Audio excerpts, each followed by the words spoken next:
Thank you, John Wardle. We've had provocations on the role of art in R&D, on the role of design in R&D, on the role of technology in R&D, and on the importance of thinking about how creative industries spill over into other sectors and other sectors spin over into creative industries.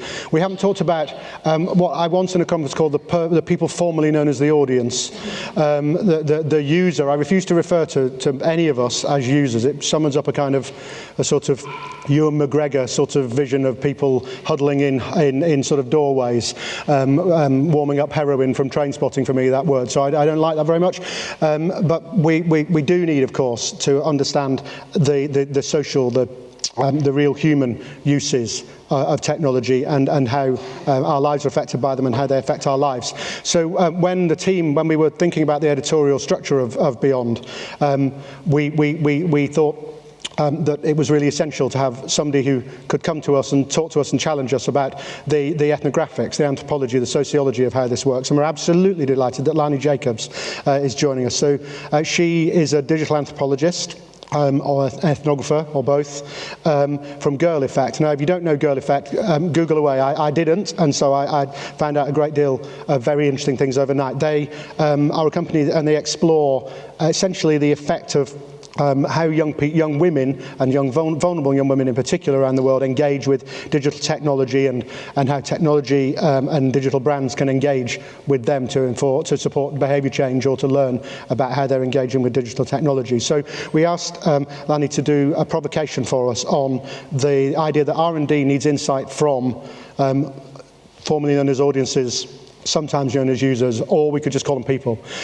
So our next provocation, I'm really delighted to welcome to the stage Lanny Jacobs, everybody.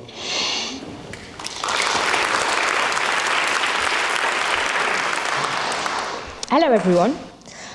Firstly, I'd like to echo Sol's sentiments from earlier. Thank you so much to Andrew Chitty and the Beyond team as well for inviting me here to talk about what I love, what I'm really passionate about. So I really appreciate it. So I'm here today to talk about the value of ethnography and also how to get value from it in a business context. Because to use it in a business context, we need to take a slightly different approach. And I'm going to show you today how you can do that. I should add that by business, I mean anything outside of academia. So creative industries, commercial, development sector, and so on, because that's where my experience lies. As mentioned, I'm a digital anthropologist. This sounds quite fancy. What it means is that I study the relationships between people and technology. So how people are shaped by the technology that they use and vice versa. As Andrew mentioned, I work for Girl Effect. So Girl Effect is a creative non-profit.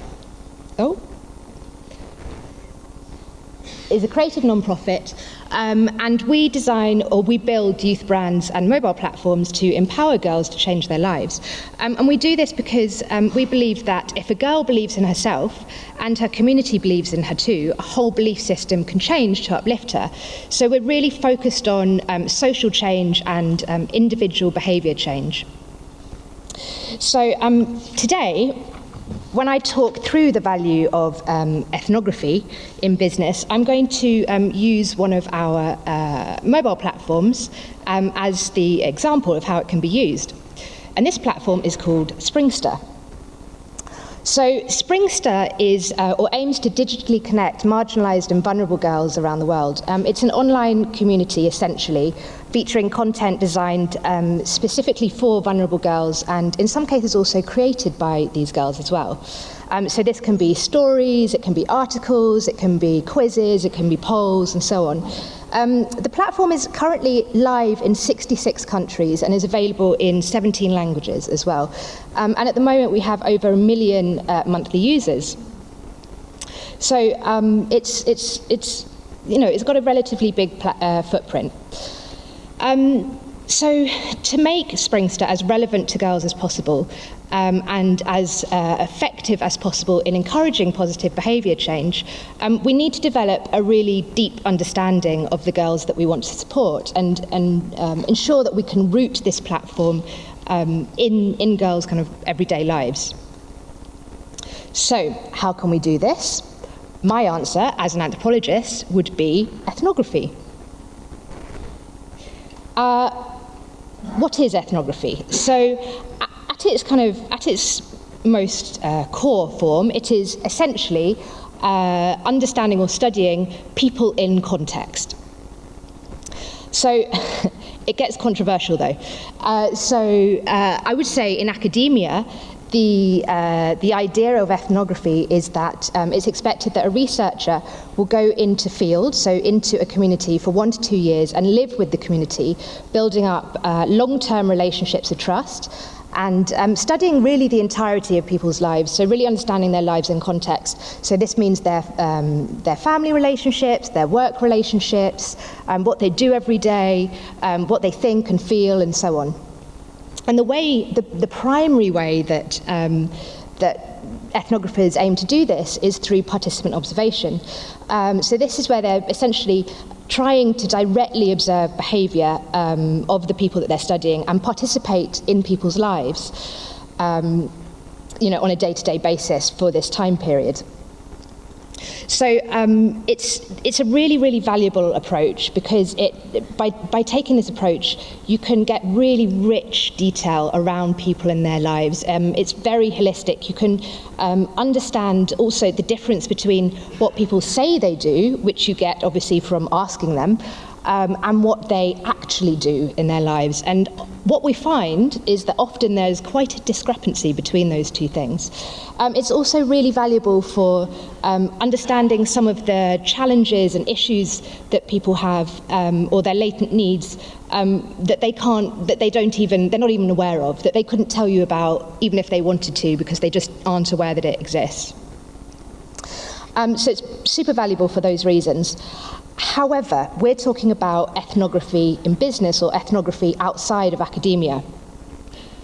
And that is where a challenge comes in, which is that most of us don't have the time or the budget to spend 1 to 2 years in one community, studying that community in great amounts of detail. I have never had a boss who said it's okay for me to go off to Papua New Guinea for a year and come back with some data a year later.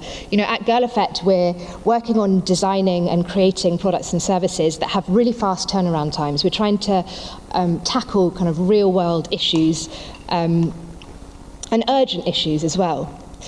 So what can we do? What is the solution to this? Well, I suggest we can take the core tenets of traditional ethnography, kind of academic ethnography, and apply that to our kind of real-world research and allow those principles to shape our research.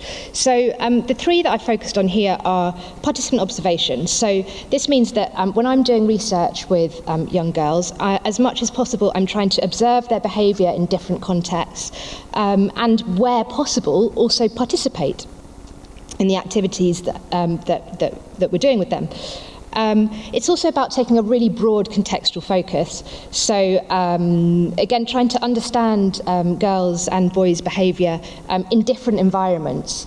So how they behave and how they think and how they talk in a kind of group environment versus an individual environment, and so on. And it also involves including as many different perspectives around the girls as possible. So it could be parents, could be teachers, community leaders, and so on. It's also about being as open-ended and open-minded as possible. This obviously depends on what the objective of your research is, but where possible, it's letting the research participants lead the research as much as possible and following where they take it. So these are the principles that I try to apply to all of the work that I do with Girl Effect. And I want to show you how that works with Springster, our mobile platform. So, at the beginning of the design process with Springster, we do 2 weeks of formative research. 2 weeks is clearly quite different from the 2 years that is required in kind of real ethnography. So what we do, this is some images from the research in various different countries. So I will go in with our team for about 2 weeks to a particular geography, to a particular location, and I'll spend time in, say, 1 to 2 to 3 different communities. And at the beginning of the research, we'll run half-day workshops with girls and boys separately. And in those workshops, we'll do various different types of activities and games, and we'll basically have some fun. This is really, really valuable for us as researchers, because this allows us, firstly, to begin to build up some of those relationships with our kind of research participants, and also to observe the social dynamics between girls or boys and their peers. I should add that when we bring the girls and boys into these workshops, we bring them in with a couple of their friends. So in the room you have a kind of mix of friendships and peers more generally. So it's really useful for observing how girls and boys behave in line with those social dynamics. And it's also good it allows those boys and girls also to just have some fun. A lot of the people a lot of our research participants spend a lot of their time either working or heavily involved in childcare. So this is also just an opportunity for them to do something a little bit different. So following the workshops, a few days later, we will then go and visit some of the girls that we have been meeting in the workshops, and we'll visit them in their homes or in their local communities. And this is a really valuable next step, because it allows us to meet them in a different context. It allows us to almost like dig deeper into understanding their daily lives and their daily worlds. It's also very interesting to meet them in a different context, because quite often when we meet them at home, they'll have either family members or perhaps a couple of friends around, or they might be on their own. And quite often what we find is we hear different things from girls and boys in those different contexts. So this comes through really clearly, for example, in the research that we do in Nigeria, both North and South Nigeria, where girls have a lot of secrets. So we'll hear a lot about secret phones, about secret relationships, so secret boyfriends, secret friendships, and so on. But we'll hear about them differently at different times. So some people will talk about it in the workshop, but then when you visit them at home, it won't come up at all, because they'll have their mum there. Or they might mention it when their mum has literally turned around, and then they'll just say, oh, yes, I've got a phone. So it's really helpful for understanding some of the nuances around people's lives.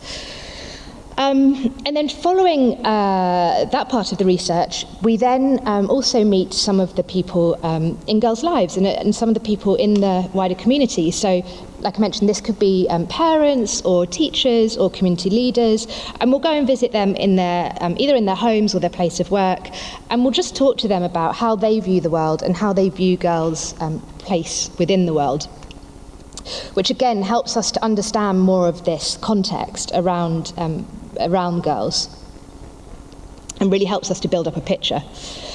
So I'm going to show you some of what comes out of this type of research, and from my perspective, it really begins to bring to life how you can still get really rich contextual data, even when you're not spending 1 to 2 years in one community. So this is an exercise that we do in the workshops with girls. So we ask girls to get into groups, and then we ask them to draw a girl from their community. This is not a real girl, it's a typical girl from their community, but it could draw from characteristics that they've seen in friends or that they're thinking about. And then we ask them to either write or tell us about that girl and about her life. So what she does every day, what her hopes and her dreams are, what her challenges are in life, and so on. And we also ask them to draw or write the most important thing to that girl, including the most important object in her life. And it's a really, really interesting exercise, we find, because as you can see, this is some of the, we call it girl persona exercise, where they're drawing this persona. But it's super open-ended. All we want to understand or know is develop an understanding of girls' lives in those communities. And as you can see, they come through actually really differently depending on where you are. So in the Philippines, we see lots of kind of manga-style drawings, and the girls that they draw tend to be a little bit more childlike than we see in some other places, and they focus a lot on the importance of studying and the importance of religion. As you can see, the girl there is holding a Bible in her hand. I should say all of the girls that they draw and talk about are between 14 and 16 years old, because that's the age of the girls that we're meeting. So when you compare that to the types of imagery and subject matter that comes out of somewhere like Tanzania, next to the Philippines, it's really quite different. So we can see here this girl is pregnant, and actually a lot of the drawings that we see from girls in Tanzania, they are pregnant. We see similar in Indonesia as well. And then a lot of what they're talking about is the challenges of having a child and being pregnant when you are yourself a child. Versus what you see in South Africa, where they draw, the focus there is often around your material possessions. What do you have? What do you own? They're very fashion forward. It's all about having the coolest clothes, the coolest phones, the coolest hairstyles. I had to include this extra girl persona, the little one at the top, because I just love the t-shirt where it says dope. I feel like that sums up a lot of what comes out of this exercise in South Africa. They're also super open about talking about where they get the money to buy these kinds of things. They get the money from blessers, which are basically sugar daddies, but they're very open about that. They'll talk about that in this exercise, versus Nigeria on the left, where actually a lot of similar behaviours are going on, but they won't talk about blessers or sugar daddies in this exercise. It'll come out, as I mentioned, it's more secret. It comes out in other ways. So you can see here, it brings out so much rich detail, and by doing so, you can see real diversity between different locations and different groups. I want to show you also another exercise we do to show you that this can also work when you bring in technology. So at another point in the workshop, we bring in mobile phones. So here we introduce, we give every girl, we give a phone to say 2 to 3 girls, and they have phones in pairs, and it's really important we do that so that no one feels put on the spot if they're not necessarily so confident using it. And we run the same thing again, where we say you can do anything you want on these phones. You can share anything that you want to share into this WhatsApp group that we've set up. One of the things we do ask is that if they have any advice for other girls, that they share that into our WhatsApp group as well. Again, this kind of brings to light so much rich detail, because firstly, it helps us to understand kind of digital literacy levels amongst the girls that we're meeting, and also mobile behaviours, so what people are comfortable doing and not doing in the communities that we're going to and that we're visiting. So I want to show you some of what comes out of this exercise. So this is from the WhatsApp groups. So in South Africa and the Philippines, when we say there's a WhatsApp group set up and can they share any advice they have, or they're welcome to share anything that they want to, they really go wild for it. They just won't stop sharing. As you can see, a lot of it is about love, which is perhaps no great surprise when you're talking to teenagers or teenage girls.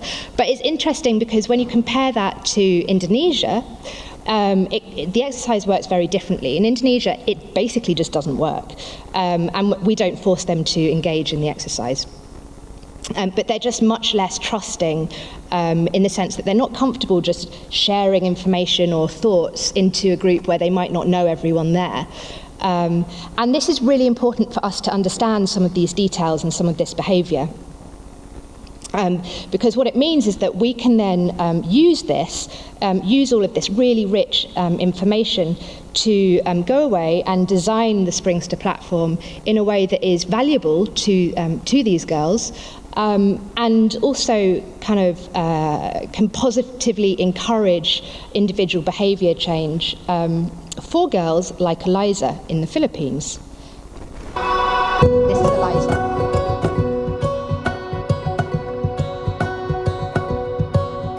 Aga, tapos nagre-ready po para sa school. Pagkarating ko po, kakain po muna ako, tapos maglalaba po ko ng uniform ko. Tapos yun po, magsa-cellphone, then matutulog. Ako po yung springster, gamit po yung pre-basics. Kung wala ka pong alam kung paano mamuhay bilang babae, kung ano po ba yung mga dapat na aksyon na gagawin mo pag nasa panganib ka, then pagka kung paano po yung sa mga bagay na hindi mo po alam, kunwari po pagka first time na nagkaroon po ng menstruation, hindi mo po alam kung paano gagawin, tapos yung pag-iipon po din. Hanggang sa nakahiligan ko na po magbasa. Tuwing gabi po, mga at least 1 hour po, nagbabasa po ako dun.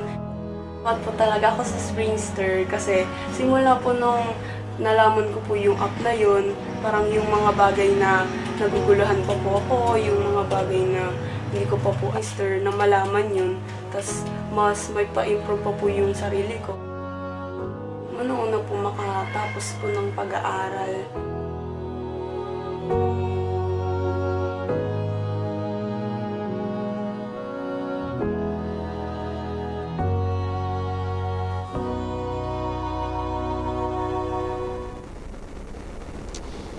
Thank you.